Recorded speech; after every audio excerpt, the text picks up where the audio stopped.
Welcome to Films from the Phantom Zone, your podcast about failed and forgotten comic book movies. My name is Arnaldo, I am your host, and I am joined by... Berto, as usual. And the dog is here, too. I think she's more tired. That last episode, she was making a lot of noise with her bone. Well, she's pouting now, so... Oh, okay, it's gonna be okay.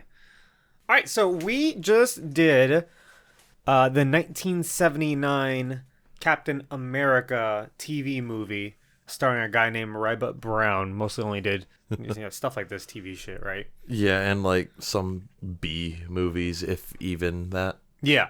So that episode is out, which means that this week, Berta, what movie are we doing? Captain America 2, Death Too Soon.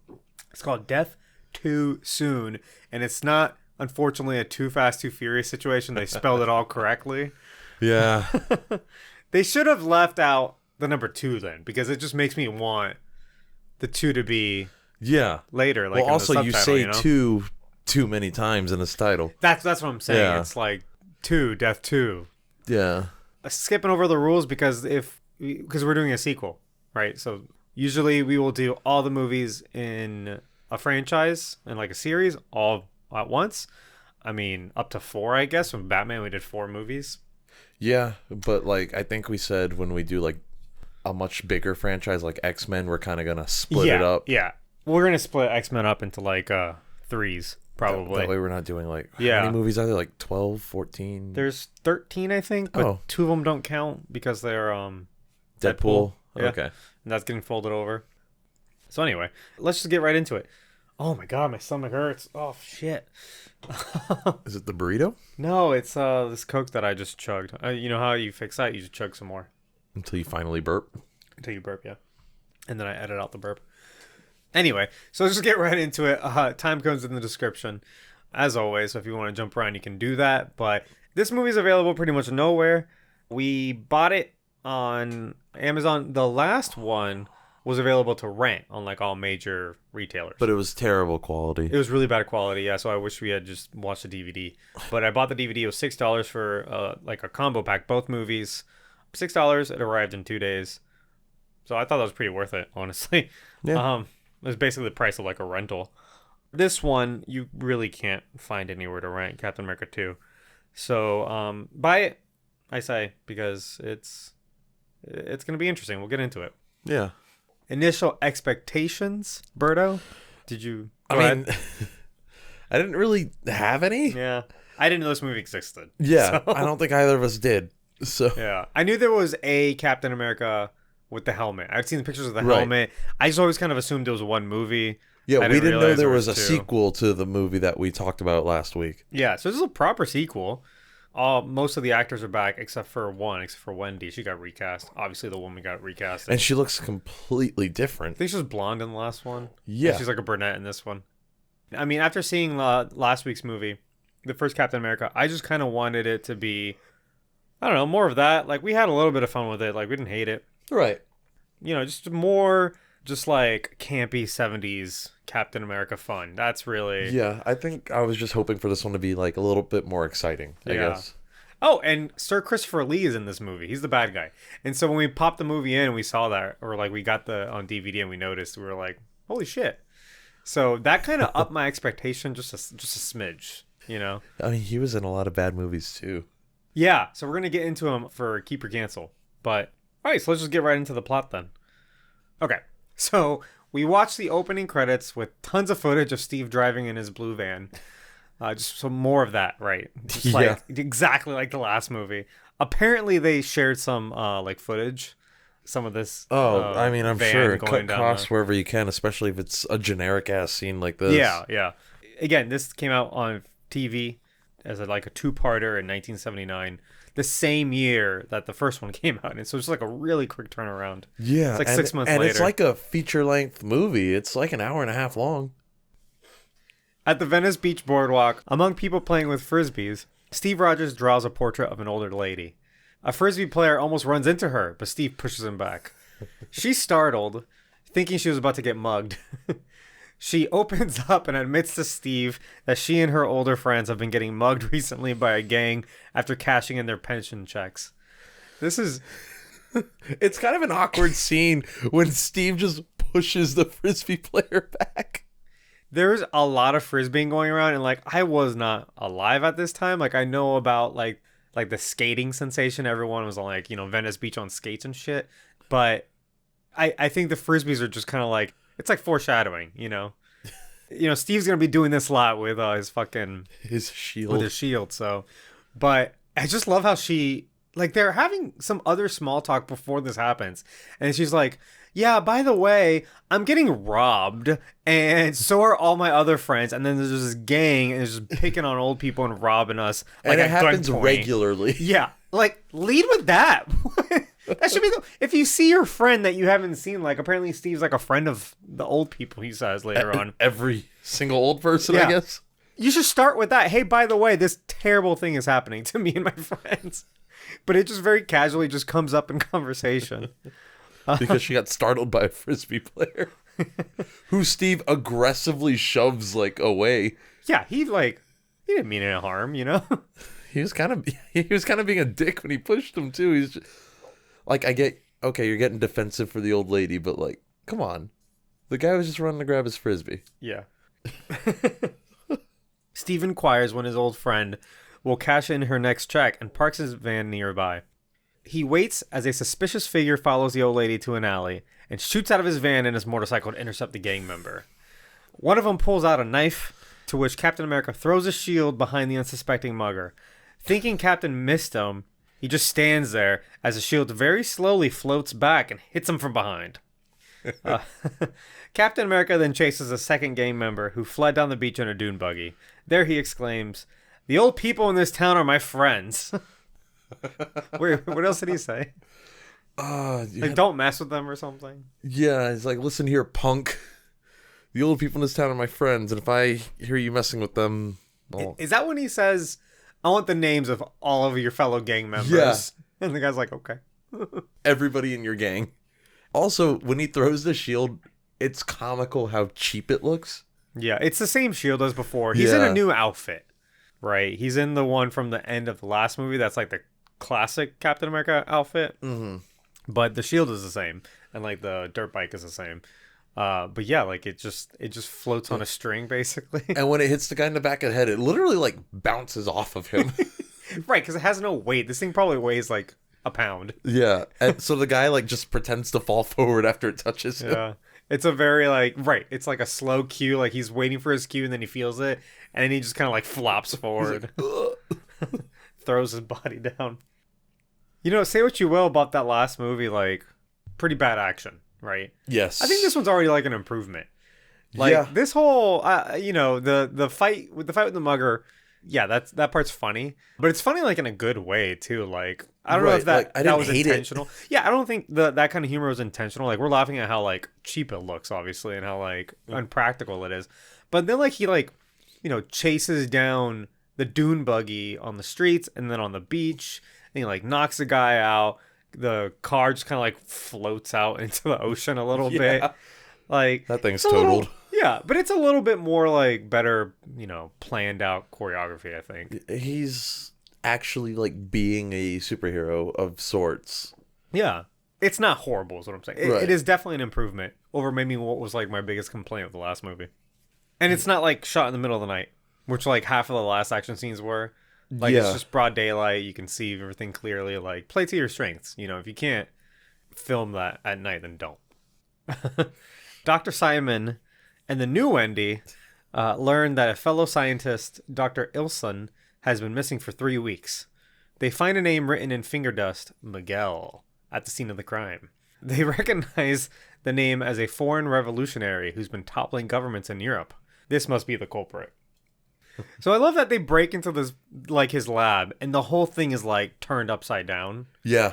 And I mean, it's a big lab. Like there's furniture all over the floor, and that's where I thought like, oh, they put some money into this because like they wrecked this whole like set, right? Yeah. And then they just find a clue that just says Miguel on it, and they know exactly what he's talking about. Do you remember? Was there like a smart chemical thing that he put down? It was like some sort of chemical thing, yeah. Where it wouldn't show up until later. But under what circumstances do you have time to do that if you're being like abducted? Also true. You know what I mean? Because clearly there was a struggle. Oh, yeah. They tore the place up. I will get to it, but when we talk about, like, the plotting. But there is a lot of, like, kind of, like, contrived plot points in these where, like, the whole place... It reminded me of, like, in the last movie, he's in the scene of the crime where the guy dies. And then the... And he remembered exactly what was, like, on the desk. Because, first of all, the detective is working under the assumption that the killer was still there when Steve was there, when he called 911. And that's something that the audience knows, but why would you ever... Nobody else knew that. No, and why would you work off that assumption? So they're like, does anything look out of place from when you first got here? And he's like, oh, actually, now that you mention it, there's a camera missing and a calendar. Both those things are gone in this room with a million items in it. And the same thing happens here where, like, everything's turned upside down. They're like, but if you look right here, he had time to write down Miguel. What could that mean? And that's the other thing. I know 100 Miguels. Like, and he's just like, oh, that's that, revolutionary terrorist that I guess has made his way to America and has kidnapped our good friend Dr. Elsom. And nobody knows he's in America. Right. Like, it's just so many, like, some, like, crazy, like, jumps to, like, crazy conclusions, Just to get the characters where they need to be. Exactly. Just for, like, plot reasons. But I mean, for the most part, like, it's not a dumb plot. No. Like, these movies so far, like, the two of them have been, like, clever in certain ways. But some of these are just kind of, like, little plot things that needed I don't know, some other, like, workaround, I guess. If the movie was a little longer, maybe they would have had time to actually show a bit more. And maybe that's it, too. Yeah. Because it's like hour, 20 minutes, hour, 20-something minutes. Hour 80. It said 80-something minutes, so yeah. A little under an hour and a half. Yeah. Well, with commercials, they filled up a 2-hour block. Yeah. Well, in the last movie, we said, like, they're clearly padding for time. So maybe that's when you patch up the plot holes, Instead of having, like, a 5-minute scene of a van driving. Yeah. Or, like, a helicopter flying. God, that scene lasted forever. God. Oh, and then this is where, it's either here or in another scene, where it's not a blink and you miss it. You'll definitely see it. There's the there boom for mic. a while. Yeah, the boom mic is just like at the top of the frame, just kind of levitating, but like over the actors as they move. That's just like making a movie like 101 right here. You leave the microphone out of frame, and if it gets in frame, you got to do it again. Yeah. And that's not even the only case of we see a microphone in the movie. It does happen again. Yeah, we'll talk about it. But I think it's funny when you see a boom mic float, because it's floating there, being held by like someone else, so it's just kind of like following people around. It's almost like a big bug. So we meet General Miguel, who is played by Sir Christopher Lee, at a prison where the warden's gone missing, and Miguel has taken his place as a cover. And that's the other thing. There's too many people gone missing in this. It's just an easy way of like getting them out. Dr. Ilson's being held captive there, forced to continue his research. Miguel is very unsatisfied with his productivity. Yeah, we have the typical, like, oh, good guy scientist gets taken by the bad guy in order to create something evil. Yeah. It is a plot point that's used a lot. Okay, but this is 1979, so, like, how aware are you of things older than this? Like James Bond, maybe? Maybe, like, a James Bond type thing. But, yeah, you're right. Most of that stuff that I'm thinking is more maybe present day. And I'm not saying it's going to be, like, inspired by this or anything. This movie actually inspired the plot of hundreds of... Yeah. But I'm saying, like, if you have a trope like that, and we're looking at something that's, like, at the peak of the trope, or before the peak of the trope, then you can't say that, it might have just been, a regular plot point. Yeah, maybe it's before, like, it became, like, a thing. Like a thing, yeah, exactly. I don't know. Like I said, probably, I'm not super familiar, like, with old James Bond movies. Like, I've seen a bunch of them one time, and I can't, like, tell you any of those plots anymore. Okay. I sort of remember Diamonds Are Forever, but that's kind of it. Yeah, if you guys know anything before 1978 that used this trope, let us know. Right. We're gonna get to it, but there's a lot of, like, the bad guys talking about their evil plans. just like expository dialogue, you know? Yeah. And so this is the part where they're like, this cover's perfect. No one's gonna suspect that we're here at this prison. Like, And it's obviously like meant for the audience, but no, exactly. That's my Yeah. point. But it seems out of place. yeah. Dr. Ilson is researching the cure for aging, and they need a very specific imported drug. Simon knew Wendy and Steve Rogers deduced that they could track the import of the chemical. It's their only lead, so Steve plans to go to the shipyard to look for suspicious activity. Meanwhile, at the prison, Miguel and one of his lackeys look for an ideal city to attack. And this is another part where they're just like talking about their evil plan out loud to each other. And he's like, "Oh, maybe we should pick a city with around 500,000 people." Like he said something like that. Like that'll do just fine.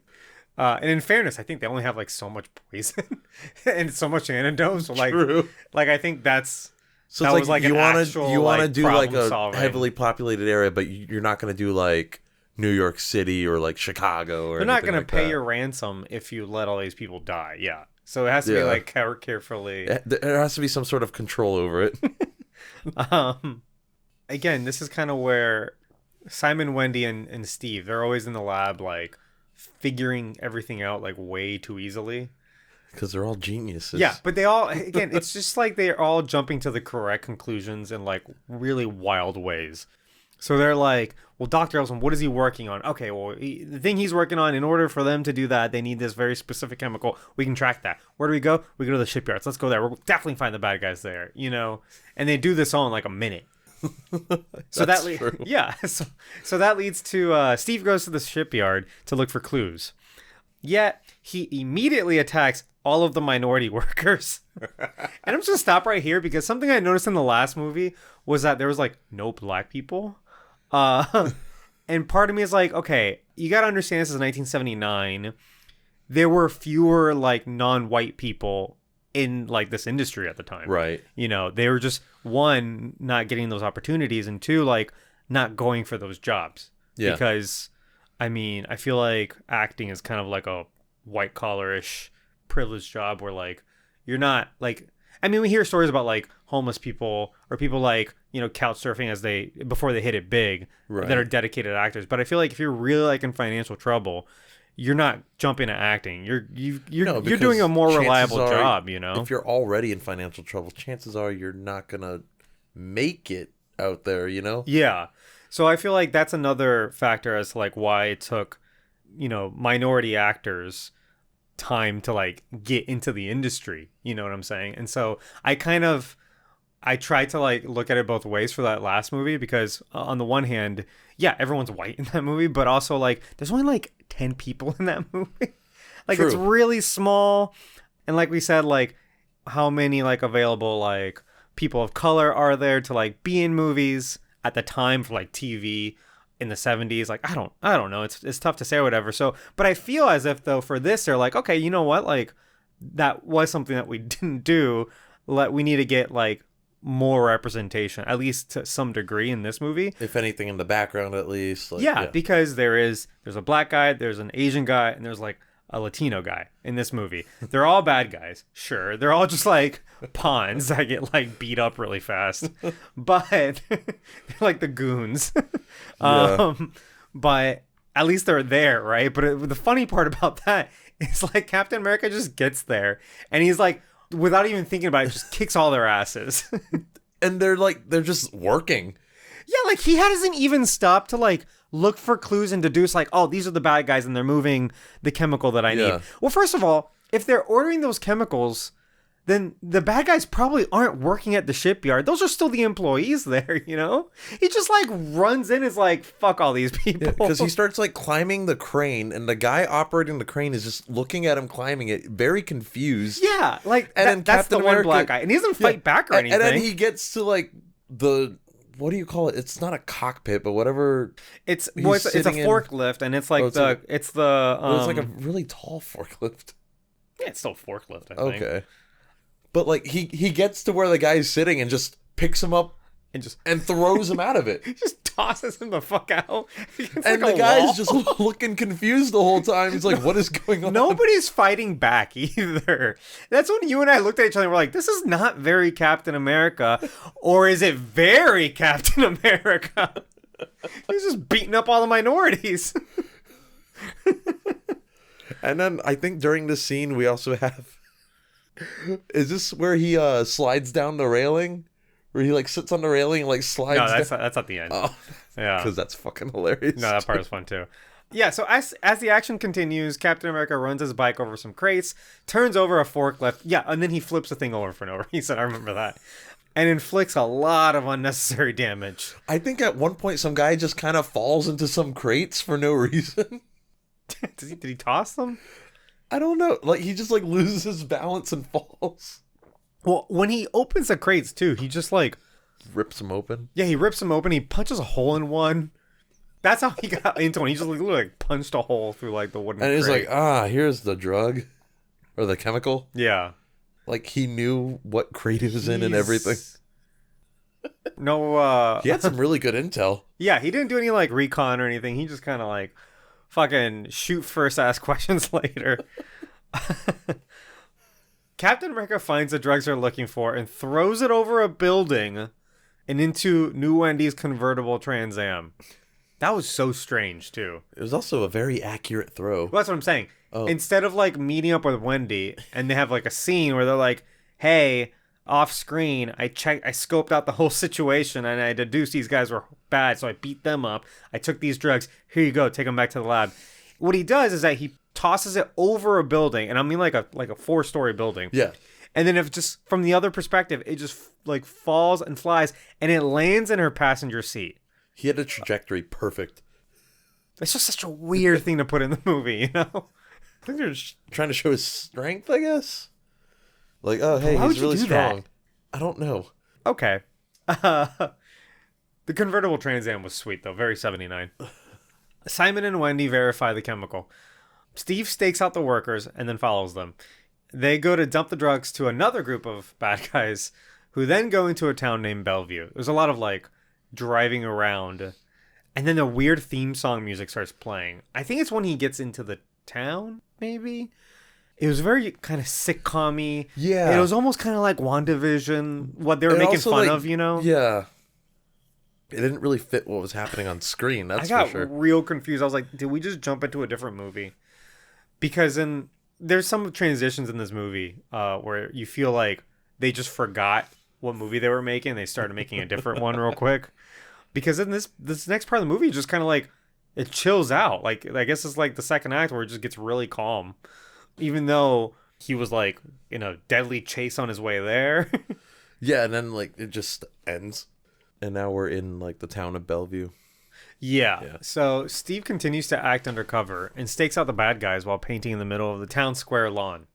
Very conspicuously, by the way. There's no one else like being weird. He just like sets up shop and starts painting. The bad guys show up and try to bully him, kick him out of town while he's painting his cat, Heathcliff. Make sure to write down. He says something about the cat too. He's like, "Oh, I'm painting him because he's cute or something." Yeah, they're like, what are you doing here? Why are you painting here? And he goes, this is where the cat's at. Oh, that's what he says. Yeah. Steve then takes the cat to the local vet, stands in line, and gets bullied some more. And even the vet tries to tell him to get out of town and go to Greenwood. I love that everyone in this town is like, no, you don't belong here. Fuck this town. This town sucks. Like, we hate it here. Leave. You need to leave and go to Greenwood. That's the good town. That's where you need to be. Like, a guy like you would really like Greenwood, not this fucking hellhole. There's some stuff I like about this. I like how it's very like, something's obviously wrong here. And he's kind of just trying to figure out what. Yeah, but it is very confusing because it's not presented very logically, like plot-wise. Because he just shows up in this town, everyone's a dick to him. Where'd the cat come from? Is that his cat? I don't think that's his cat. He didn't have a cat before, right? No, I don't think so. Or they didn't make a big deal about it if he did. If he were to find the cat and then take to the vet, then very conveniently he's in the place exactly where he needs to be for like the next clues, is at the vet's office. So I think he suspected the vet of something. Is it because he sees a line of people standing outside? Because we find out later that it's not actually a vet. Yeah. But the reasoning behind like why he, gets from like point A to point B is weird. Which is like that's what the plot of the movie is supposed to do, is to like justify why characters would go to different places and do different things and like be after certain objects. Yeah. Like that's kind of. But here they just have him like bopping around this town. He's bopping around, ain't got a clue. And everyone's just telling him to fuck off. Yeah. Yeah. You should go look at Greenwood. That's the place to be. Yeah, in line he gets bullied by like a lady who's like really mean to him. Yeah, and then he like kind of sort of bonds with her son for like a second, and she's like, "Don't fucking talk to my son." Well, it's the 70s, and like that's not what she said, but that's what we were thinking. Yeah. Because I was like, "Why are you talking to this kid? Like, don't talk to a random kid." And the mom's like, "I'm sorry if my kid was rude to you, sir." You know what I mean? Or like today, it'd be like, "Don't you fucking look at my kid. What are you doing? What are you gonna rape him? Like, what are you doing? What's going on here?" Her concern was like, "Don't distract my kid from his chores." Oh, yeah. And he's like, "Oh, sorry, I didn't mean to." So Miguel, I keep forgetting that that's the bad guy, because he's clearly like a white British man. Yeah, exactly. Named Miguel. Yeah. But anyway, Miguel demands $1 billion, or he'll attack a major city with an aging chemical weapon. Wendy does the math. If they age at 38 days each passing hour, in 4 weeks they would have aged 70 years. We had to stop the movie and double check her math. She was right. She's absolutely right. But we were saying, like, we're glad, like, the movie at least got this right. Like, it would only take a minute to, like, write the correct thing. But, like, it took us a while to kind of, like, figure out the math. Because it's not, like, straightforward. Because they say, if you age 38 days every hour, then in 4 weeks, you're going to age 70 years. And that's how fast she says it, too. So we're like, first of all, you're a genius. Because that it's like... Because she did quite a bit of conversions in her head. Yeah, that we did the math. It's like 4 conversions you have to do to make that work. So you're multiplying like 38, 24, 7, 365, dividing by 4, and like all at once. And she's like, yep, 70. And the answer's like 69.9 or something. Yeah, so she, rounded up. They recall that Ilsen's research aimed at stopping the aging process. But first, he would have to learn how to accelerate it in order to get it to work. This I actually liked because that actually made sense how they found out that he would be the one working on this. Why? Because the doctor? Yeah. I'm honestly surprised by the logic of this own movie and how quickly they jump to conclusions to conveniently serve the plot, that they didn't figure this out right away. Because you're right, like, these are people that work with, because apparently, like, Simon and Wendy, they, like, lead this, like, laboratory for the government. Right. And then Ilsen's one of, like, their fellow researchers. So they're aware of what he was working on already. Right, so they'd be very aware. So the moment he gets abducted, they should be like, this, and I guess they kind of were, because they're like, well, they would need this chemical, let's track this chemical down. But they should have known, like, right away what they were going to use him for. Do, yeah. But they do this very, like, I don't know how to explain it, but it's this kind of, like, method of, like, dialogue where they're, like, finishing each other's sentences a little bit, which I think was, like, much more common back then as, like, kind of a way to, like, write, like, a scene or dialogue, especially, like, really expository dialogue, like, to just kind of, like, explain to the audience, like, what's happening. And if you're trying to have, like, multiple characters involved in it, too. Right. But it feels very much like the Batman show. Adam West? Yeah, the Adam West Batman, where they're just kind of like... Because in that show, like, conveniently towards the end, he's always, like, landing on the right conclusion. Because he's the world's greatest detective, but also, like... But really, the plot. And you've got 5 minutes left, so you have to figure it out. Yeah. Every Scooby-Doo mystery takes 22 minutes. So... Yeah. Oh, so you're talking about, like, in this scene where, like, Simon would be like, oh, Ilsen's research was aimed at stopping aging process. And then Wendy would be like, but first... Exactly. They'd have to accelerate it. Exactly. It's almost like two people are reading one line. You know what I mean? Yeah.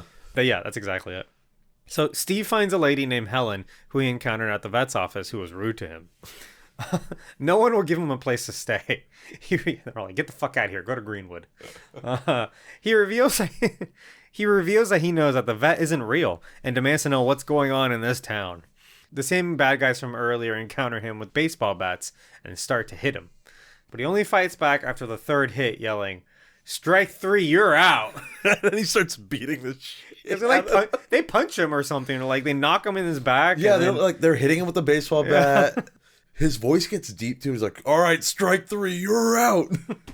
Are you doing your superhero voice, Steve? He just starts beating the ever-loving shit out of him. Yeah, he fights them all off very easily. And Helen welcomes him into her home to fix his lip and introduces him to her son, Pete. Hell yeah, get it, Steve. I think, was his lip like, I put it in quotes because I don't. I think he got hit in the face with the baseball bat, so he was like, just like a little bit of blood, I think. It wasn't a big deal. Oh, he takes his shirt off, too. Yeah, do you remember when we used to jacked. do you remember when we used to do Nudity Minute? Yeah. I feel like we need to workshop something else. It doesn't flow. No. Ab hour. I don't know. Ab hour. It is usually abs. But no, he takes his shirt off and here we go. We got we get to see his abs and he's pretty cut. I don't remember by which mechanism he like goes to help Pete. I guess he's kind of like, I'm gonna help Pete with his chores or whatever. I think he just says that. Yeah, they're on a farm. Yeah. Again, there's like a lot of like the second act is really chill. Like they're on a farm. It's kind of down to earth, you know. Yeah. Like he says something to like. Where's this movie going? He says something to the lady. What's her name? Helen. Helen, yeah. He says like, "You're independent. I like that." Like he literally says that to her. He's very polite, which I guess and that kind of like fits with Steve Rogers' like MO. But yeah, he's just so nice to everybody. He even gave the bad guys three. He gave them three warnings, strikes before he attacked them. Except for the workers at the. Well, they weren't white, so clearly so he's fuck got those guys. Oh my god. Pete shows Steve around the farm, and he helps him with his chores. They find a dead sheep that Pete recognizes from their farm. The sheep was only a few weeks old, but now is dead of old age. Steve gets arrested for the battery of the bad guys. So this is where Pete's just kind of like, they're just shooting the shit. They're killing time. Steve's asking about Pete's mom to Pete, which is kind of weird. Hey, so your mom's kind of hot. So how about your hot mom? Like, tell me more about her. Pete was saying that she used to ride the horses that they have, but she doesn't ride anymore. Since his dad died. Yeah. And so Steve's she's like, hell yeah, there's dead dad, yeah. I'm all in, dead dad. Are we sure this isn't a Disney movie? Yeah, seriously. But that's where we see Pete's like lavalier mic on the back of his back of his pants. Yeah. It's like clearly in shot. No, like sticking out. Yeah. Like there's no way nobody noticed this. All you would have to do is untuck his shirt a little bit and it'd be fine. But he's just sitting there with a big ass microphone on the back of his pants. And they show it like twice. Yep. Yeah, and then the cops show up and they're like, "We need to arrest you for like battery." Yeah, because he's like, "Why am I being arrested?" It's like, "Oh, because you like assault and battery of 5 men." And then like Steve replies with the like, "I attacked 5 men." Like, really? Like he knows he did it, first of all. But like, it also like the charges sound ridiculous. Yeah. So in jail, Steve bends the bars of his windows and escapes. He's for being such a nice guy, he does break the law quite a bit. Well, he also just leaves jail. He's like, "All right, I'm out of here." He doesn't even think twice. He doesn't look for a diplomatic solution to this. He changes into his costume and the guards yell, "Captain America just broke Steve Rogers out of jail." I love that. I guess like Captain America's like developed quite the reputation now. Like he's several towns away and like everyone knows who he is. Yeah. I also love how like the guards run into the cell and they're like, "How'd he do that?" Right. Yeah, but then they see Captain America or whatever. Yeah. It does feel like kind of like a classic like Superman or Batman situation where, it's like, oh, there goes Superman. He must have saved Clark Kent's life. Like Specifically Clark Kent. Yeah, because he's not there anymore. He can't be two places at once. So the bad guys chase Captain America to a dam and corner him from both sides. Cap rides his motorcycle off the dam and clearly like into the river. And it's not, and that may sound like exciting and like he finessed and it was like the stunt from like a from like a modern movie. It was not. It looked like he just drove the motorcycle off the cliff and then just fell. And then, like it sort of kind of like drove on the side of the dam, but then mostly just kind of crashed into the water. And You just see, like, the camera just shows the motorcycles dropping. I think what they did is like tip the camera sideways to make it look like he's going down, but I think he's mostly like on a flat surface. You know what I'm saying? It just looked like it was just falling straight down. Yeah, pretty much. He should be dead, or at the very least, the motorcycle would be like wrecked, and he just kind of like rides it off the river back onto the road like nothing happened. They just, you know what it feels like? It feels like they had access to the dam. They're like, all right, well, this is free. Let's use it. We got a day. Like, they're letting us film here. What do we got? And they're like, I don't know. Let's throw the motorcycle off the dam. He just jumps right off. Oh, like in a cool way? Like, no. He just fucking... Because we need the motorcycle for later. He can't wreck it. So he just jumps off and he's fine. What do you mean he's fine? He's fine. Don't worry about it. Don't ask questions. It looked really funny. Yeah. So anyway, remarkably he survives and rides back to the road. At the jail, Miguel is listening to Simon's call with the president. His phone is bugged, I should mention. Somehow, yeah. One of his crew takes a plane and skyrides over downtown Portland, Smile. Except some idiot on the street is like, Smill? The skywriting falls on the citizens and they're poisoned. The Smill thing, I'm wondering if that was actually like a scripted thing or if it was just like an extra being stupid. That was pretty funny. Because it's something you just kind of hear in the background, someone going like, Smill? Yeah. Well, it's kind of like when you see a skywriter. There's one in Orlando. I don't know if he does it anymore, but he used to do it like every weekend. He'd write like Jesus loves you and shit, like just over and over again. Right. I don't know if you remember that. I think I remember that. Yeah. But by the time he gets to like, 6 or 7 letters in, you can't read the first one anymore. Yeah. So like I totally buy that this fucker's like, does that say Smill? What does that say?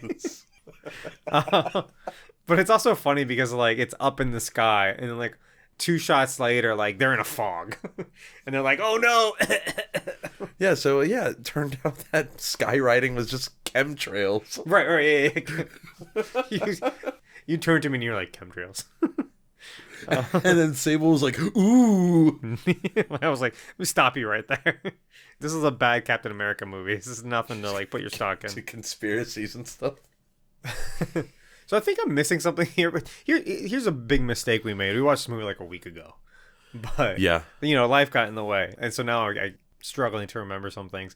But I wrote down Wendy's a fucking genius, and I'm trying to kind of like piece it together, and I think it might be like she spends a lot of this movie like testing out a panther? Yeah, it's like a big cat. Did she do more age math with it or something? I think she does age math the second time, but I didn't write it down. So, it was something, it's aging like, was it 1,000 times faster, I think? Yeah, there was another thing, and we checked it. Yeah, she's like a fucking prodigy. I mean, she's a doctor, too. Like, and she was in the last movie, too. It's not like she was just like the hot girl in the last movie. Yeah. Like, she is like the doctor, which is cool. But in this movie, she has a ton to do. Because in the last one, she was just hot. Yeah. And then they expressly use her hotness to recruit Steve Rogers. Yeah, I guess they weren't a thing and she was just using him. Right. But yeah, I guess they're, I don't know, broken up. Like, they don't really like make mention of it for this movie. But her and Simon like share a weird scene. I don't remember what happened. There was like sexual tension there. There was, yeah. But for no reason, because that's also never mentioned again. It doesn't pay off. I wonder if it was one of those things where they're like, all right, we're gonna explore this later, because this is supposed to be a TV pilot, right? So like, were they gonna go with that somewhere? Even though in the first one, she was with Steve. Like, there's a love triangle here. I don't quite understand. But Steve doesn't really seem to give a shit. I guess. Whatever. So Miguel delivers and how they bug the phones. We were saying, like, for the 70s, it was super clever. They had like a machine, like a recorder, and they would take the phone and they put the phone down on the recorder and then pick up another handset to use. So like it has like a speaker or it has like a microphone where the speaker would go and it would record it, but also like play it back. They were using like the recorder as like a proxy so that exactly their phone isn't traced. Yeah. so they couldn't be traced exactly. And also they were recording or they were bugging. It's not bad. That's pretty clever. It felt like almost like a kind of a Mission Impossible kind of 70s. Probably the peak of their technology, really, but at least it's something, True. It's not just like something that they can kind of write off. It's like a tangible piece of technology. It's not like, aging chemical. You know what I mean? Or it's just a skywriter. Anyway, Miguel delivered a sample of the antidote. I guess, so they don't call it his bluff or whatever. Yeah. Wendy can't seem to duplicate it, so she tests it on herself on board Air Force One. I thought that was kind of... How is she on Air Force One? Because she had presidential privileges, I guess. Because they were talking to the president this whole time. That's true. Because Miguel made his ransom to the president. Why the president doesn't have other people on this? It's just the president shouldn't be directly talking to him. Well, not only that, I'm just saying where's the FBI, Secret Service, military, I don't know, National Guard, anybody. It's just let Captain America and Simon and Wendy deal with it. But she gets a little Air Force One privileges, I guess. So Helen admits to Steve that Bellevue has been a test site for the chemical. They were all sprayed, and the bad guys have been giving the citizens small doses of the antidote to keep them from aging, administered by the fake vet. Which explains the line going out the vet's door. And why the whole town was being weird and freaky about everything. Yeah, like what you were saying, this is the stuff that I think was done pretty well. This was an okay payoff to what was happening before. Yeah, it's like a fun little mystery. Yeah. Right? Wendy tests the antidote on a twin baby, using the other twin as a control. Steve, so real quick, let's talk about this, because this was kind of it was an interesting little mini science experiment that she does here. Is this ethical? But that's the other thing, is this okay? I don't think it is. Because were both of them exposed? I think both those kids were already exposed. That makes it a little bit better. Yeah, I don't think she intentionally poisoned one of them. Did she, though? If they were both already exposed, that makes it slightly better. There's still... I'm imagining... I'm giving some issues with testing an antidote on a child. Yeah. But, I'm going to give it the benefit of the doubt that because, the whole city, quote-unquote, is exposed, right? Yeah. So, she would have just, given the antidote to one twin baby, and then she measures their age. Not sure how they do that. And then they were like, this twin's going to be a month older than the other one. Isn't that going to be cool? They say something like that. Yeah, towards the end of the movie. But so I guess the antidote works, but it's also kind of a lot of people don't know how science works, how a proper experiment's done or whatever. I like that, they're showing, she has a control baby and then she's got her variable baby. She used a scientific method at least. Yeah, exactly. Yeah. Steve spies on the vet and reads his car's odometer to triangulate where the prison base is. It's a weird way to It is. He sends out. Pete to do it. It's not smart, but what if he went to some other location too? He had to have known that he was going... That it was just a straight trip. Yes. And back. Yeah. What if he stopped to get gas? Exactly. What if he got McDonald's on the way? What if he went to a third or second location and did a whole triangle? Then the whole plan falls apart. The whole thing falls apart, exactly. So he would have known that he's going just straight there and back. He reads the odometer, reads the difference, cuts that in half. That's the radius that they're looking at, right? Between him and Helen, they go and they look at the map and they're kind of measuring things out. And all that's fine. That's, again, it's Steve being smart. But there's a lot of holes, is what I'm saying. That seems like movie smart, though. It doesn't seem like something a person would do in real life. Exactly, because they're never wrong. First of all, everything that they go to do, that's what ends up being. So, they're jumping to the correct conclusions because the plot. You know what I'm saying? Yeah. Because then he's like, oh, right here. Because they happen to be out in the middle of nowhere, which is very convenient. Because, if you... Basically, you're going to draw a circle on the map, and it's only going to hit one location.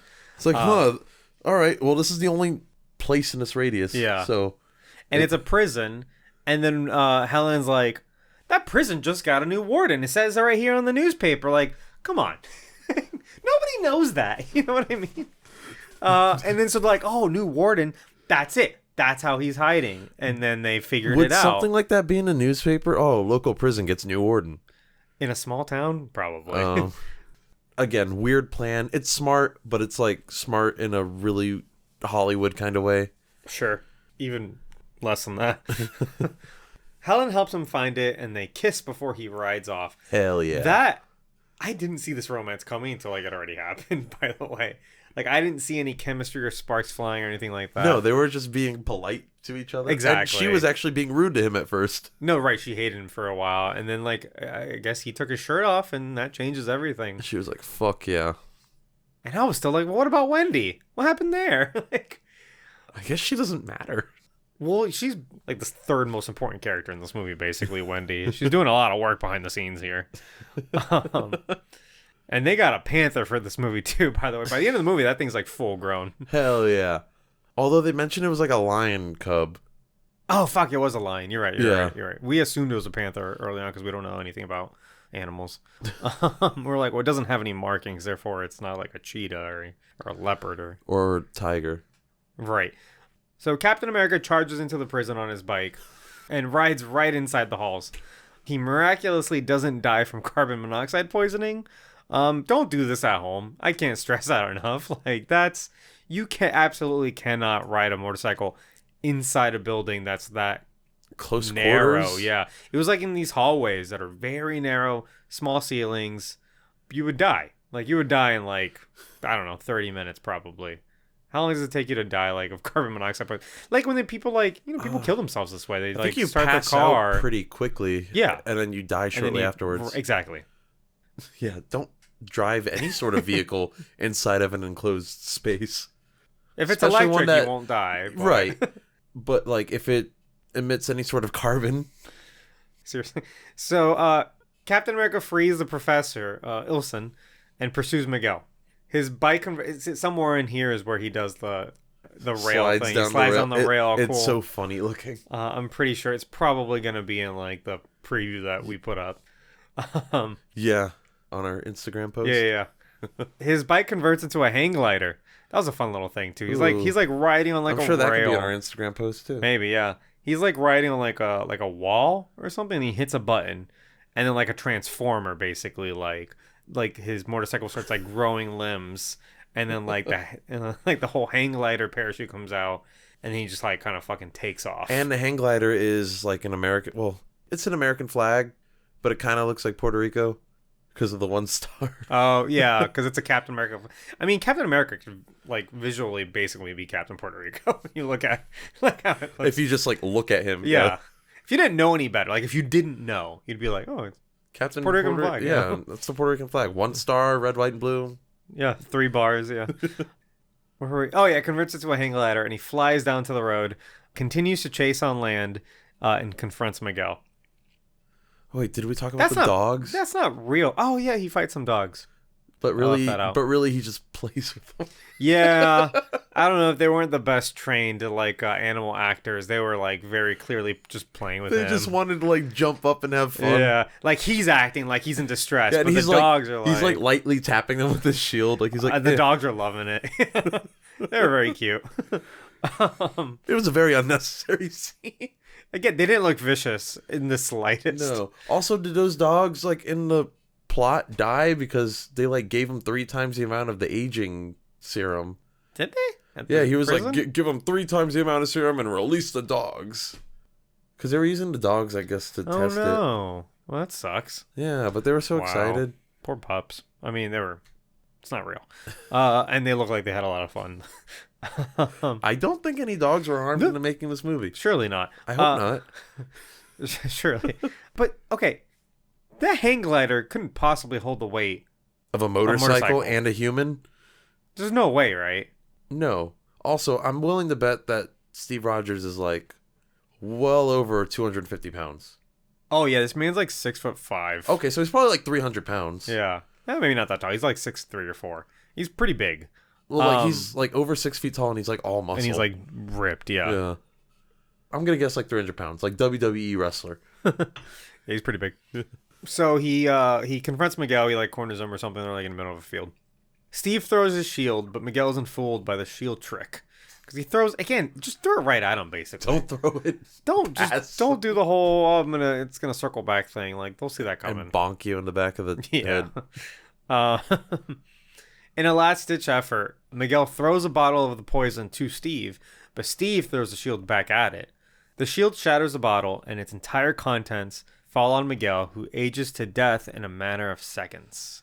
And we get the cheesy effect of him aging rapidly. Yeah, basically. Was there like a transformation scene? I think it wasn't like a full-on scene. It was just something that happened really quickly while he was like... Yeah, I think... But then he kind of... The camera turns away when it comes back. He's wearing like makeup and a wig and stuff. And we've seen, what Christopher Lee ages into, and it doesn't look... He don't look anything like that. He looks like the Crypt Keeper. like long white hair and... Yeah. Just like real wrinkled. And then he just dies. And that's where the title comes from, Death Too Soon. Because people were aging too quickly and they died. Yeah. It's clever. Is it? It's not good, but it's clever. Simon and Steve spray the antidote over Portland, saying he aged 3 weeks by proxy. And the people of Portland, 10 months. So I wonder how many people in Portland died because they aged 10 months. Some of the old people might be dead. Oh, maybe. I'm sure there were casualties. Yeah. So what he was saying is like when he, like whatever splashed onto him only aged him 3 weeks, I guess. I guess. How did he figure that out? How do you calculate this? Like, my body is 3 weeks older. Yeah. Maybe Wendy just did the math for him, I guess. She's a genius. God, that Wendy. And then that's the movie. That's it. It's not a little long. bit of an abrupt ending, actually. Yeah, I could have done with a little bit more conclusion. Does he? No, he sees Wendy. Not Wendy, Helen. They have another moment, don't they? I think they just kind of like speak to each other. Yes. No, because remember fucking Helen's riding a horse again. Oh, yeah, she's riding a horse, and then Pete's like, oh, she's smiling again. And then, Yeah. And then that's like it. And then, you see her smile. Don't they, like, kiss? And Pete's like, yeah, Mom and Steve or something? That I don't know. That doesn't seem familiar to me, but yeah, Mom and Steve. Oh, yeah, whatever. Yeah, so that's basically the movie. So, because we forgot to mention last week, sorry, if we're getting to the analysis of this, we didn't really talk, did we talk about the costume? We talked about the costume a little bit. Yeah. Actually, we did, we totally did. I forgot to mention in the first movie, he has like a really bad, like, there's no other word for this, panty line. Does he? Because he's wearing like tidy whities, and it is so visible under his pants. Oh. Here, I'll show you a picture. They couldn't have tanned him a bit more? They should have tan. No. I mean, like, you can see his underwear under his. Oh, I'm thinking like. No, I was thinking tan lines. No. Panty line. A panty line is where you can see the underwear. like underwear, if you're wearing like They couldn't have given him better like underwear. tight butt. That's what I'm saying. I don't know. I know there wasn't like the best underwear technology back then, but you see it right here. Oh. It looks worse on his butt. It's very noticeable. Well, yeah, I see it now. This one is better. They fixed it in the second one. If you go back to the first movie, it's real noticeable. Anyway, I'll show it to you later. He's got like a big bulge too. It's probably packing. Oh man. Yeah, no, so overall, look, I think this is an improvement over the last one, isn't it? I don't know about plot wise. What was the plot of the last one? Him becoming Captain America. Yeah, what were the bad guys doing? Oh, the missile. The missile. They were trying to blow up. So they were trying to do bad guy things. I think this one's better. The missile was boring, and it was boring, yeah, and it was very generic, and there wasn't even a ransom. We were like, why? What's he trying to do with the missile? I think what I liked about the first one was the whole like him becoming Captain America, and he wasn't sure if he wanted to do it and stuff like that. That was good. Yeah. There's better character stuff in that. Okay, that's it. Better character stuff in the first one. I guess the plot in this one would be better then because there's an actual plot. Yeah, I like what he's doing more in this one, I guess. I like the villains a lot better. Christopher Lee's great, even though he's kind of given dumb lines for a lot of this. But yeah, I guess the character stuff might be better in the first movie. Yeah. But this one was like action was better. The plot was better. Like they were actually like they had a goal that they were moving toward, even if it was a little convoluted in the way that they did some things. And other things were done very easily without any sort of explanation, but like Yeah. the overall plot isn't bad. Yeah, no, for sure. Oh no, yeah, and I think the thing I think bothered us the most, at least me last time, was like the action, because it seemed like the movie was overall well written, but everything kind of like in between those scenes was bad. So like Yeah. the chases and the fights, and especially the climactic fight on top of the truck. Well, I think I was saying the most boring part of the first movie was after he became Captain America. Yeah, Then the movie became boring. Pretty much. So in this one, I think the action's a lot better. Even like if he's just kind of like fighting some dogs. Yeah. Not Like, very don't get me well. wrong, the action's like not good by today's standards or anything like that, but it wasn't boring like it was in the first one. No. It is definitely filmed more coherently. Yeah. Yeah. I'd say fun to Even watch. yeah, no, exactly. Even the parts where he's like infiltrating the prison. Like he's riding his motorcycle up like stairs and going down on the thing. And as ridiculous as it looks, like I didn't hate it, you know? Yeah. This is an interesting movie. A lot of the same kind of like music and sound effects things, like just Yeah.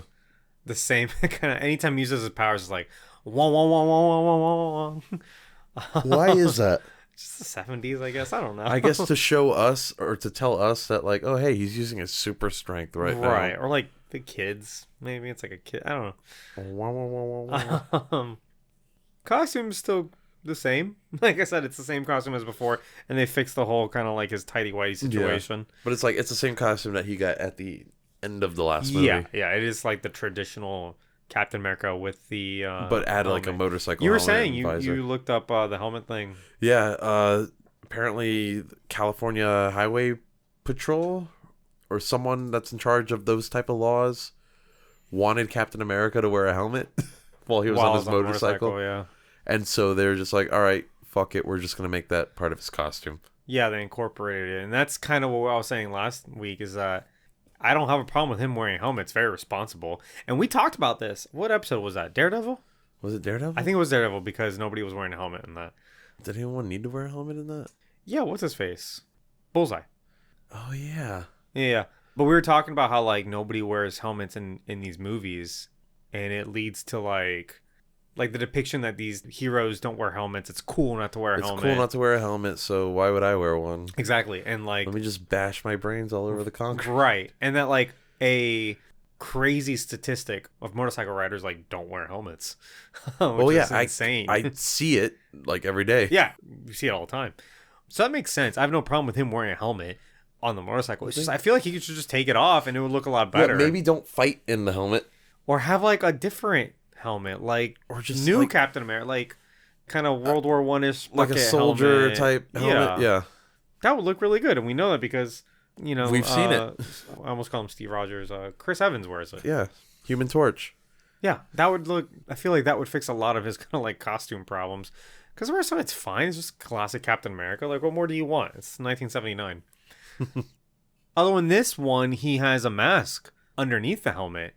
He does. And it just makes me want to see what it looks like if he just took the helmet off. It might. You know what I mean? It probably look better. Yeah, because in the last one, he had like goggles. It was like an Evel Knievel look. So he had goggles and a helmet. And in this one, he has a visor helmet. But then he has like the whole mask underneath. Which maybe that was the mask that they were originally just gonna have him wear. Right. Just fucking take the helmet off then. Like, geez, how hard can it be? Yeah, so I think that's it. I don't know. I don't really have anything else. This is, again, another pretty simple movie. It's simple, but I was entertained. Sure. Do you want to move on to Keep or Cancel? Yeah, let's go. So we've got Sir Christopher Lee in this film. Very famous for playing Count Dracula. In multiple movies, right? Yes, he was also in James Bond. Is he the man with the golden gun? Yeah, he's the bad guy in Man with the Golden Gun. Count Dooku, obviously, in Star Wars. And Saruman in The Lord of the Rings. And also The Hobbit. His role as Saruman's probably his most popular one. Probably. And Count Dooku being second most popular. I think it depends on how old you are, too. If you're very old, it's probably Dracula. It's pretty Dracula. Like, he was in Wicker Man. The original, He right? also did Well, we're going to get to it because I didn't write anything down, so we're using his Wikipedia page. Nice. But I did read this whole Wikipedia article like a week ago. Born 1922 in London. Died in 2015. I remember when he died at the age of 93. So, Fought in World War II, I believe? yes. So he joins the Royal Air Force going into World War II. 1939, he volunteered to fight.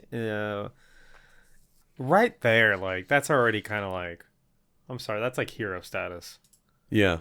for me. Comes back from the war, basically, like, said didn't want to go back to, like, a desk job. Because he had a job. I'm not going to look it up. But he turned it down because I couldn't think of myself back into the office frame of mind. Yeah, you served in the Air Force during World War II. The biggest war of our history. Yeah. And for like, 6 years or whatever. Like, you don't just go back to like normal life after that. You ever see Hurt Locker?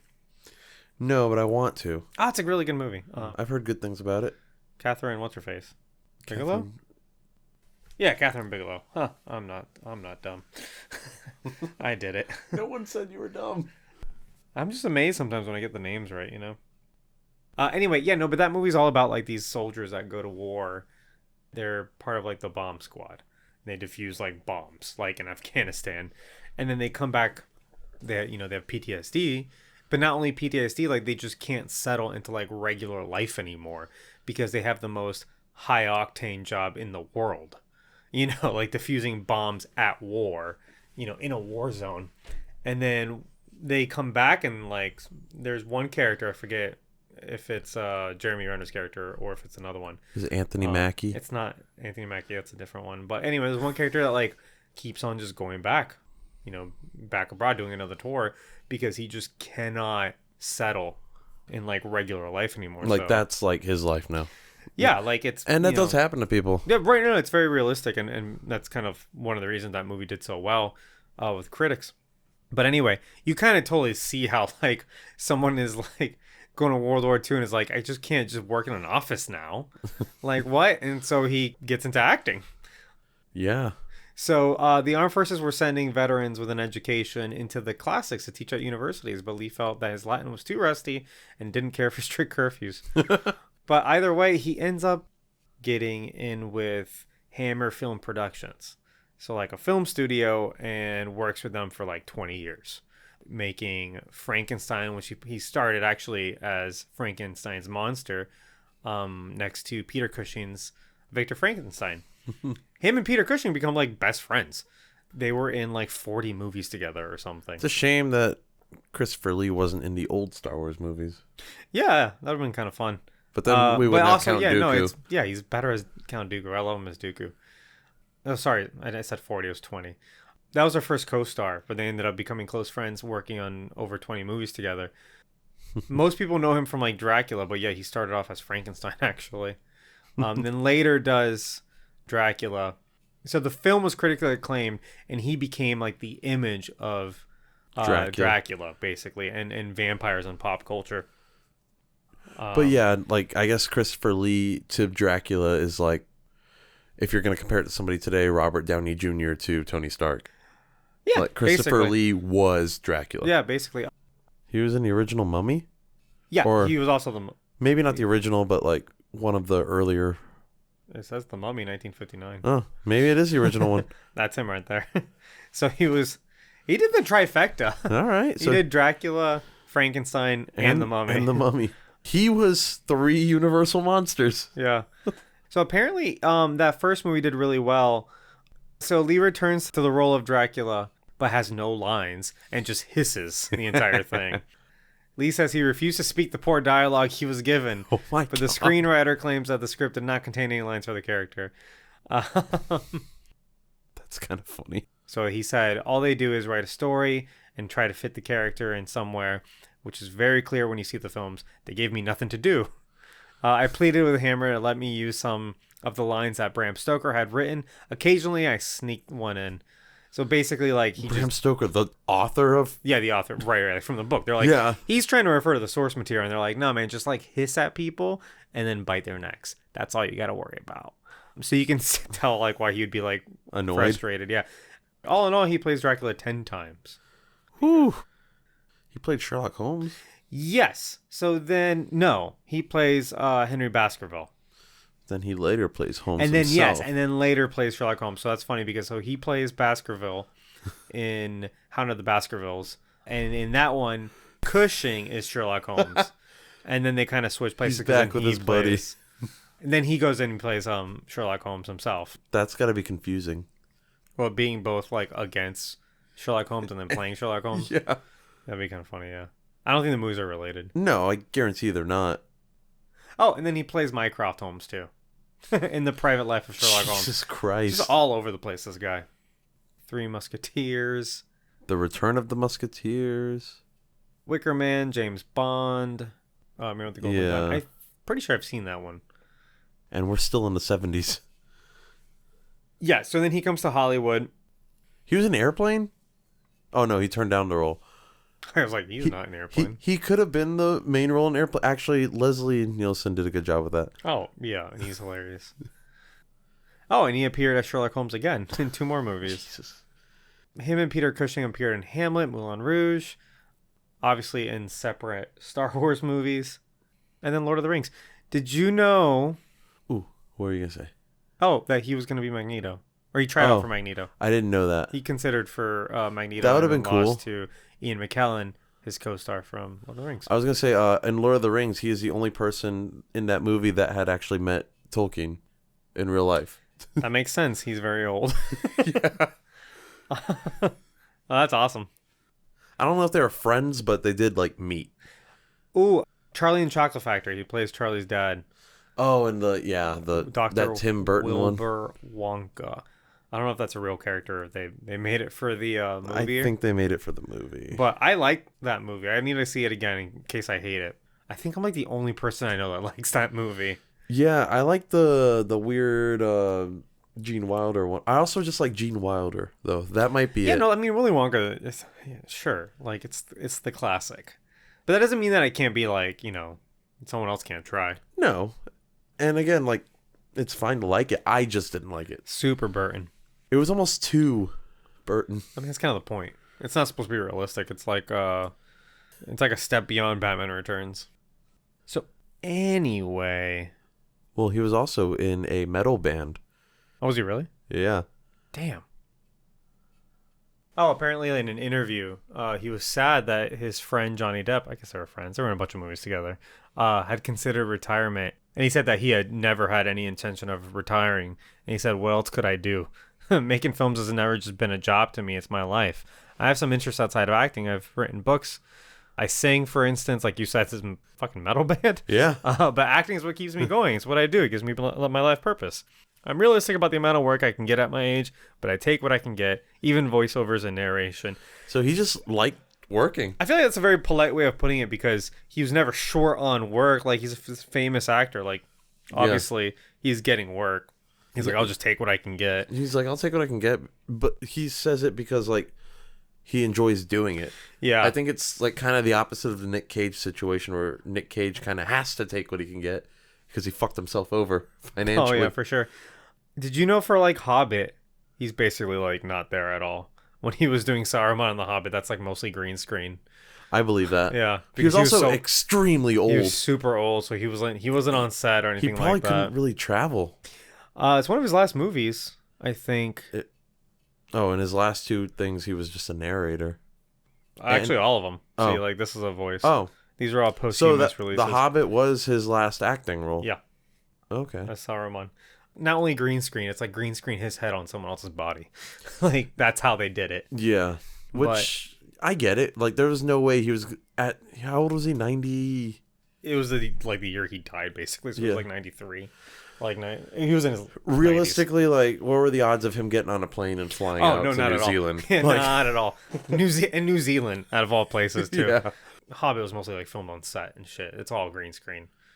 Some of the stuff was on location. For the most part. It's not like the Lord of the Rings, like, they were there for, like, a year and a half or whatever. Like, just filming. Well, Peter Jackson didn't have that kind of time with The Hobbit. He was kind of brought onto it. No, they all had kids. From what I remember, like last minute. Yeah. They're like, no, we're gonna do this the easy way. Yeah. Like, we all have kids. We want to go home at the end of the day. We're not doing this shit again. Too much work. Yeah. But I think what I love about Christopher Lee, besides being like a good actor, is that like you look at all his filmography, it's all like genre shit. Yeah. Like, he's not the kind of, big time actor who's so pretentious and full of himself. I'm only gonna do artsy films. Yeah, or- he's not the artsy fartsy guy. No. And you see some of those actors who have no respect for like, genre movies. He's just been doing this shit his entire career, Yeah. from Dracula to, like you said, the other monsters, to Sherlock Holmes, James Bond, Star Wars, Lord of the Rings. Like, it's all franchise genre. Tim Burton stuff in general. Right. None of it's like what other people would call quote unquote serious acting. But, it's such a kind of like unnecessary divide. Like, you don't have to say it like Marvel movies and comic book movies isn't serious acting. If you write a seriously good part and a serious actor, really puts their performance in it, then you're going to get a serious acting. You're going to get a serious movie. Yeah. You know what I'm saying? There have been great examples of that. And I feel like it wasn't until like Dark Knight that like people started taking these movies kind of more seriously, and more A-list actors are getting interested in doing it. Yeah. Now I'll play a game with people, and we'll go through like, instead of doing like 6 degrees like Kevin Bacon, it's like, how many degrees to like Marvel can you get? Because like, you pick a movie, any movie, like just pick one at random, and you're gonna find an actor who's been in a Marvel property. Yeah. In 1 or 2 degrees, you're there, because these actors are kind of like getting it. They're making good movies. There is room for like really good nuanced performances and nuanced characters. It doesn't have to be kind of one thing or another. It's welcome. Yeah, and it's not pulp anymore. At least not all of it. Like, there's still some of that. Yeah. But Deadshot. Venom wasn't like Deadshot, Venom. Was it Deadshot? Am I thinking the right thing? The blue guy, Vin Diesel? No, Deadshot is Will Smith. You're thinking Bloodshot. Bloodshot. Yeah, Bloodshot. Bloodshot. Deadshot was Will Smith. But it's cool. All in all. But I mean, it seems like Christopher Lee's a cool dude. Oh no, hell yeah, dude. Again, war hero, first of all. Like, acting is a job. Like, we like to like, because they're celebrities and bullshit, we like to kind of like put them on pedestals. But at the end of the day, it's just a stupid job. Yeah. But this guy was an actual war hero. Like, he fought Nazis. He literally fought Nazis. Yeah. Yeah. And then was in a Captain America movie as not a Nazi, but as a bad guy. yeah. I wonder if he would like, if they were like, all right, do you want to be like a Nazi villain? Because all of Captain America's villains are Nazis. I wonder if he'd be like, no. Like, I don't want. That's like the one thing I won't do. Like, that's not funny. Like, that is curious. I love that he just didn't shy away from this kind of stuff. In fact, he embraced it. He made an entire career out of it, and was maybe kind of, one of those actors people will look at to be like, that's the guy that made people look at this kind of thing differently, Yeah. So, I mean, keep. For me, obviously. 100% keep. Oh, you don't want to cancel the war hero? I don't think we've had a war hero before. No. But yeah, no, like war hero, fantastic actor, singer in a metal band. Like, we need to look into that because I didn't know about this. Like, he's done so much, and it seemed like he was overall a pretty humble dude. Like, he's got no big controversies or anything, which is rare for in anybody in oh, Hollywood. Fuck, I forgot. He was in a porno. He was in a... Oh, nice. Oh, and wait. he fucks. No, it was an accident. He didn't know he was in it. Dude, I forgot all about it. Hold on, better. He was in like a softcore porn. And he didn't know it was a softcore porn? He didn't know. He went and, read his lines. He said, oh, shit, hold on a second. Just search porn on the article. Aha. Ooh. Okay, here we go. This is what he says. He was in Eugenie, 1970. He did it as a favor to producer Harry Allen Towers, unaware of softcore pornography, as the sex scenes were shot separately. He said, I had no idea that was what it was going to be when I agreed to do the role. I flew out to Spain for one day's work, playing the part of a narrator. I had to wear a crimson dinner jacket. There were lots of people behind me. They all had their clothes on. There didn't seem to be anything peculiar or strange. A friend said, do you know you're in a film in Old Compton Street? In those days, that was where the Macintosh Brigade watched their films. Very funny, I said. So I crept along there, heavily disguised in dark glasses and a scarf, and found the cinema, and there was my name. I was furious. There was a huge row. When I left Spain that day, everyone behind me had taken their clothes off. So apparently he's saying, like, as soon as he was done, the pornography started and kicked off. That's a great story. So he had no idea what he was Nope. in for. He was just doing a favor for a friend. Yeah. So nice guy. That's all I'm saying. Oh, now I want to keep him even more. Yeah. Cool. So that's it. Oh, no, that's not it. I'm an idiot. Final thoughts. Into the Phantom Zone. Final thoughts. This movie's not bad. What'd you do with the last one? Was you Phantom Zone it? No, right? No. I don't think I don't think I'm going to do the same thing with this one. Like, my thoughts are like, this is better than the last movie. It's better than the last one, yeah. So, I mean, if I kept the last one, I'm obviously going to keep this one. I'm not upset I watched it. I didn't think it was a waste of time. I was actually entertained watching it, so yeah, why not keep it? It definitely deserves to be in the public consciousness, not in the Phantom Zone. As a reminder, what we do, we either decide if a movie is going to go into the Phantom Zone, as in, like, it should not exist. No one should ever hear, see, or have to look at it ever again. It's just forgotten. Or should it be kind of reminded and back into the public consciousness? Like, hey, people, watch this. This is good, Yeah. you know? So, I agree. This is a movie, I think. I said the last one. It should be kept in the public consciousness. And this is... You should watch this. This is not a bad time. No. It's a good time. Like, it's fun. It's campy. It's campy. And but that's not a bad thing. No, and the parts that are bad, quote unquote, that we said are bad, are still fun. Like, it's almost... Those things fall into, like, it's so bad it's good. I would say, yeah. Range. Like, this is not a bad movie to, like, have a couple drinks and watch. Oh, yeah. Especially if you're a fan. Like, it's movies like this is the reason why I wanted to do this podcast. It's to, like, go back into the archives of, like, you know, just comic book movies, TV, whatever, and, like, put myself in that perspective. Like, what would it be like being a kid in 79 watching this? Like, yeah. did they get the same kind of feelings like we got watching, like, Batman or, like, Spider-Man, you know, in the 2000s, in the 90s? I mean, I don't know, like, Maybe. probably. Like, They probably, because this is all they had.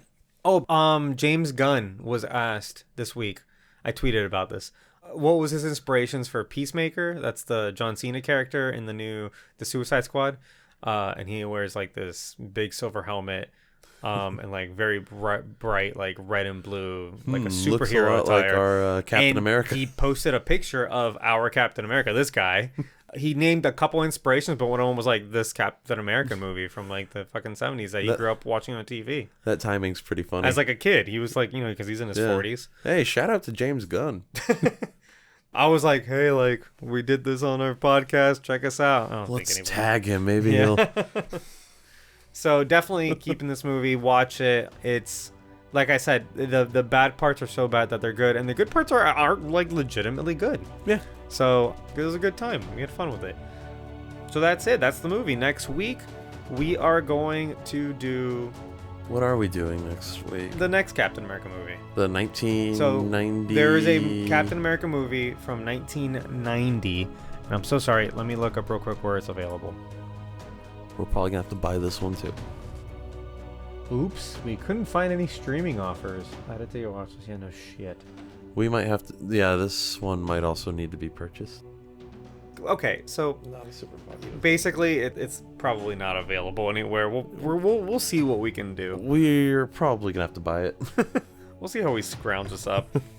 This is the one that was made in Yugoslavia. Which is why it's hard to find anywhere, I'm sure. It's just called Captain America from 1990. All right, guys. So thank you for listening. Thanks to that piano dude for our musical intro. Make sure you leave a rating and review on Apple or on YouTube or not on Spotify. I guess they don't do.